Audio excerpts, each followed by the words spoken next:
আজি পোনপ্ৰথমতে আমাৰ হিয়াৰ আমঠু জুবিন গাৰ্গলৈকে সেয়া কৰা আন্তৰিক শুভেচ্ছা জনাইছোঁ। তেখেতৰ আজি প্ৰতিমূৰ্তিত মাল্য অৰ্পণ কৰিবৰ কাৰণে আমাৰ দুখ লাগিছে, কাৰণ তেখেত আমাৰ মাজত জীয়াই থকা নাই। কিন্তু আমি এই আইসকল আমাৰ ওচৰত আহি কৈছিল যে ৰৈ ৰৈ বিনালে শেষৰ চিনেমাখন চাব ইচ্ছা কৰিছিল। এওঁলোকৰ অৱস্থা বেয়া।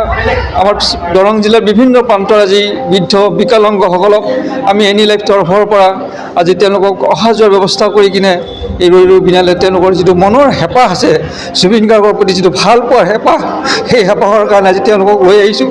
তেওঁলোক চাব আৰু এইখিনিয়ে ভগৱানৰ ওচৰত প্ৰাৰ্থনা কৰিছোঁ। আৰু সমূহ আজি জুবিন অনুৰাগী, জুবিনক ভাল পোৱা সকলোকে আজি তেখেতৰ যিটো কৰ্ম সংস্কৃতি, তেখেতৰ যিটো মনোভাৱ, যাতে তেখেতৰ যিটো কাম কৰি থৈ গ'ল, আমাক যি আদৰ্শ দেখুৱাই থৈ গ'ল, আমি যাতে সকলোৱে তেওঁৰ সেই আদৰ্শত অনুগত হ'ব পাৰোঁ, সেয়ে আমি অসমবাসী ৰাইজক সেই কামনা কৰিছোঁ। আৰু তেখেতৰ এই বৈকুণ্ঠ ধামত তেখেতে খুব শান্তিৰে থাকক, তেখেতৰ আদৰ্শ আমি সকলোৱে মানি চলিব পাৰোঁ, তাৰ কাৰণে ভগৱানেও আমাক সুমতি দিয়ক, এইখিনি আমাৰ কামনা।